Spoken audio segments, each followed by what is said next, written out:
नमस्कार साथियों, आज मैं आपका फिर से स्वागत करता हूं। आज मैं बात करूंगा पर्सनल लोन, कैश लोन के ऊपर।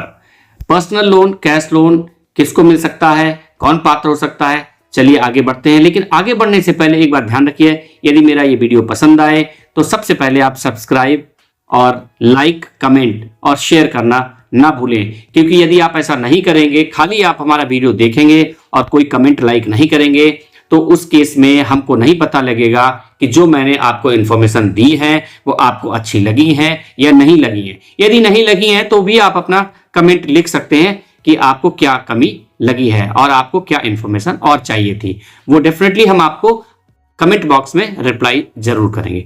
तो आगे बढ़ते हैं और हम बात करते हैं कि ये पर्सनल लोन किसको मिल सकता है। तो ध्यान रखिए साथियों, पर्सनल लोन जो भी व्यक्ति प्राइवेट कंपनी में नौकरी करता है, पब्लिक सेक्टर बैंक में नौकरी, पब्लिक सेक्टर कंपनी में नौकरी करता है, प्राइवेट कंपनी में नौकरी करता है या गवर्नमेंट की नौकरी करता है, उनको ये लोन मिल सकता है। इसके अलावा पेंशनर जो रिटायर हो गए हैं उनको भी मिल सकता है, लेकिन उनके लिए कुछ लिमिटेड बैंक ही हैं, सरकारी बैंक, उनमें मिल सकता है। ज्यादातर उनका अधिकार और एलिजिबिलिटी उसी बैंक बनती है जहां पर वो पेंशन ले रहे हैं। आगे बढ़ते हैं सेल्फ एम्प्लॉय के लिए। सेल्फ एम्प्लॉय के लिए भी लोन मिल सकता है। लोन लेने के लिए उनकी कम से कम 2 साल की income tax return, profit and loss, current account की स्टेटमेंट या जिस अकाउंट से वो बैंकिंग कर रहे हैं, लेना देना कर रहे हैं, उसकी 6 महीने की स्टेटमेंट।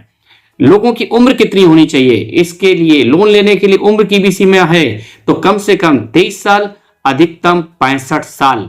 लेकिन कोशिश बैंक ज्यादा करते हैं, ज्यादातर सर्कुलर नियमावली 60 साल रिटायरमेंट तक है। लेकिन मैंने 65 इसलिए बोला कि कुछ पीएसयू, कुछ बैंकों, कुछ कंपनियों में उम्र 65 साल, 62 साल भी है, तो अधिकतम सीमा रिटायरमेंट तक है। 23 साल से शुरू करते हैं। अधिकतम नौकरी वालों के लिए 58, 60 से 60 साल, यानी कि जो नौकरी करते हैं उनको हम 58 में, या वही रिटायरमेंट का 60 साल है, और जो पेंशनर हैं उनको हम 65 साल तक के लिए लोन दे सकते हैं। वेतन कितना होना चाहिए? वेतन जो है, प्राइवेट कंपनी में यदि कोई नौकरी करता है और वो परमानेंट है और उसको कम से कम 2 से 3 साल नौकरी करते हो गई और कम से कम सैलरी 15,000 से 25,000 होनी चाहिए। अब 15 से 25 का मतलब मैं ये कहना चाहता हूं कि 15,000 तो मिलनी ही चाहिए खाते में, और कुछ 25,000 बैंक मांगता है, कुछ बैंक 20,000 मांगते हैं, तो मैंने बैंक के अकॉर्डिंग आपको 15 से 25 बोला है। ऐसा नहीं है कि 15 वालों को नहीं मिलेगा। अब प्रैक्टिकल बात यह है कि एनबीएफसी में 10,000 पे भी कई बार मिल जाता है, लेकिन चांसेस लेस रहते हैं। इसके लिए आप 1 to 1 आप अपने बैंक से कांटेक्ट एनबीएफसी से कर सकते हैं। इसमें नौकरी किस टाइप की हो सकती है मैंने पहले ही बताया, प्राइवेट और गवर्नमेंट और पीएसयू हो सकती है।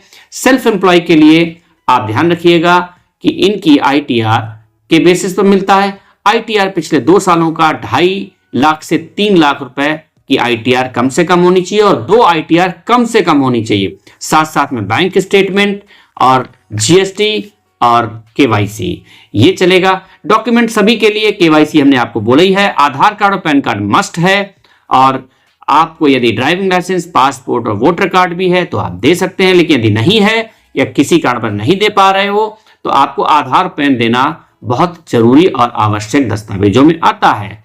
इसके लिए नौकरी पेशा वालों के लिए ध्यान रखिएगा, साथ साथ में आपको 3 से 6 माह का बैंक वेतन पर्ची देना पड़ेगा, साथ में 6 महीने का बैंक स्टेटमेंट देना पड़ेगा, और ऑफिस की आईडी या अपॉइंटमेंट लेटर भी कम बैंक मांग सकता है। यदि मांगेगा तो आपको देना पड़ेगा। बिजनेसमैन के लिए क्या क्या हो सकता है तो मैं पहले बता चुका हूं। 2 साल की इनकम टैक्स रिटर्न, जीएसटी की कॉपी यदि लागू होता है उस बिजनेस पर जो आप कर रहे हो, जीएसटी है तो आपको देना पड़ेगा, यदि नहीं है तो आपको नहीं देना पड़ेगा। लोन कितने सालों के लिए मिल सकता है तो ध्यान रखिएगा, लोन 1 साल से लेके और आपको अधिकतम 7 इयर्स यानी कि 84 महीने के लिए लोन मिल सकता है। लेकिन ये सब एक रेंज है, ये रेंज आपकी कम और ज्यादा बैंक टू बैंक के ऊपर पड़ती है। कोई बैंक 48 महीने के लिए देगा तो कोई बैंक 60 महीने के लिए देगा, तो कोई बैंक आपको 84 महीने के लिए देगा। लेकिन ये जो 84 महीने वाला केस है वो बहुत ही क्रीम कस्टमर्स के लिए होता है, जिनका प्रोफाइल भी अच्छा हो, जिनका सिबिल भी बहुत अच्छा हो। बहुत अच्छा का मतलब 750 से ऊपर, 900 के नीचे। ROI यानी कि ब्याज दर क्या हो सकती है? तो साथियों, ब्याज दर जो है वो आपके, फिर मैंने जैसा कि हाउसिंग लोन में भी बोला था, ROI जो है ब्याज दर, वो आपके सिबिल पर पड़ता है। फाइनेंशियल करेक्टर आपका क्या है पिछला, तो आपका जब हम सिबिल चेक करेंगे ट्रांस यूनियन साइट पर, तो वो बताएगा कि आप कितने अच्छे हैं। यदि आपका 750 से ऊपर और 900 के नीचे है तो इसे अच्छा माना जाएगा। और अच्छा का मतलब होता है जो अच्छा ब्याज होगा, जो कम ब्याज होगा, आपके लिए कम ब्याज ही अच्छा ब्याज होगा, तो हम आपको उसको देंगे। वो ब्याज क्या हो सकती है पर्सनल लोन में? वो ब्याज जो इंडस्ट्री रूल्स है, जो मैं देख रहा हूं और ज्यादातर बैंकों में इन सिबिल स्कोर पर मिलता है अच्छे एवरेज के लिए, वो होता है 10%। अच्छे सिबिल स्कोर के लिए जो 750 से ऊपर है, 900 से नीचे है, उनको हम 10% पर लोन दे सकते हैं, लैंडिंग हो सकती है। जिन लोगों का 750 से नीचे बट 700 से ऊपर है, उनको एवरेज स्कोर में माना गया है सिबिल स्कोर में, इसलिए उनका रेंज 12 से 14% भी हो सकता है उसी बैंक में या किसी और बैंक में। लेकिन अगर 700 से नीचे और 600 से ऊपर है तो उनका 18 से ऊपर और जो भी हो जाए। लेकिन 600 से नीचे वालों को कोई भी लोन मिलना मुश्किल है। तो अभी मैंने बोला 600 से ऊपर 700 से 28% तक लोन जाता है, ऐसा ट्रेंड एनबीएफसी में है। लोन तो मिल सकता है लेकिन महंगा बहुत पड़ेगा। कितना लोन मिल सकता है तो ये डिपेंड करता है। मान लो आप कुछ मांगने गए, वो नहीं मिल सकता है। मिलने की पात्रताएं डिसाइड होती हैं। कई बार बैंक की अपनी मजबूरी होती है, उतना लोन जो आप मांग रहे हो वो नहीं दे सकता है कि उसकी रेंज नहीं है। दूसरा ये हो सकता है कि सिबिल स्कोर उतना अच्छा नहीं है जितना आप मांग रहे हो।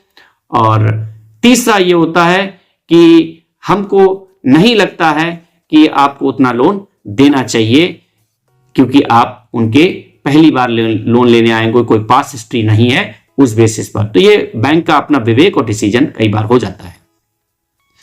उदाहरण के तौर पर मैं आपको बता दूं कि यदि मान लो आपकी सैलरी 30,000 रुपए है, तो बैंक या मोटा मोटी आप अपना समझने के लिए 30,000 पर 10 गुना से लेके और 20 गुना तक अधिकतम है। ये 20 मान के मत चलिए, बट समहाउ कई बार हो जाता है। तो 10 गुना से लेके 20 गुना। अब गुना का मतलब ये हो गया कि 30,000 रुपए यदि आपकी सैलरी है, खाते में गिरती है, तो 10 गुना हो गया 3 लाख और 20 गुना हो गया 6 लाख। लेकिन थोड़ा मुश्किल हो जाएगा क्योंकि उसकी ईएमआई जो है वो आपकी सैलरी के बराबर ही हो जाएगी 6 लाख वालों के लिए। इसलिए आपको बैंक इस बीच में कहीं का रास्ता निकाल सकता है, डिपेंड आपके ओवरऑल कैरेक्टर का मतलब वित्तीय कैरेक्टर, जो हमने आपको सिबिल, आपकी सैलरी, आपकी नौकरी, आपका प्रोफाइल सब देख के बैंक डिसीजन लेगा। अब ध्यान ये रखिएगा कि 20 गुना और 15 गुना तो मैंने ऐसे बोल दिया, ऐसे का मतलब जो फॉर्मूला लगा, लेकिन आपकी सैलरी का 50%, अधिकतम 50% से ज्यादा हम किस्त नहीं काट सकते। उदाहरण के तौर पर यदि आपकी सैलरी 30,000 रुपए है तो हम आपको 15,000 रुपए से ज्यादा, 12 से 15,000 रुपए की सैलरी ही काट सकते हैं किस्तों के लिए। अब बहुत से लोग हमारे पास आते हैं और बोलते हैं, या बैंकों में जाते हैं और बोलते हैं कि सर मेरी सैलरी जो है वो है और मैं पे कर दूंगा, मेरे पास इनकम के और भी साधन है। लेकिन बैंक वो नहीं मानता है, क्योंकि बैंक आपकी बातों से नहीं मानता है कि आपके पास और साइड इनकम है। बैंक सिर्फ वो बात मानेगा जो पेपर पर हो। पेपर क्या कहता है? वो पेपर वो है, ये तो वेतन पर्ची या आपकी इनकम टैक्स रिटर्न फाइल। आपने इनकम टैक्स रिटर्न फाइल में कितने रुपए की इनकम फाइल की है वही आपको मानी जाएगी आपकी। इसके अलावा आपके 10 लाख रुपए महीने कमा रहे हो, बैंक के लिए कोई मतलब नहीं रहता है, उसकी पात्रता मानी नहीं जाएगी। ऐसे ही आप वेतन भोगी हैं, नौकरी करते हैं, लेकिन आपके कुछ और इनकम भी हैं जो आपने इनकम टैक्स रिटर्न में नहीं दिखाए। लेकिन आप बैंक को यह समझा रहे हो कि साहब हमें 20 लाख रुपए दे दीजिए, मैं आसानी से चला दूंगा, लेकिन सैलरी आपकी है 30,000 रुपए, कैसे दे देगा? आप तो कह रहे हो, लेकिन बैंक नहीं मानेगा, क्योंकि बैंक में, इंडिया में बैंकिंग इंडस्ट्री में ऐसा कोई फॉर्मूला नहीं है जो ऑफ द रिकॉर्ड इनकम हो और उसको आपकी इनकम में कंसीडर किया जाए। इसलिए आपकी जो वेतन है, जो सैलरी है, उसी को ही माना जाएगा और पात्रता उसी से डिसाइड होगी। इस बात का ध्यान रखिए।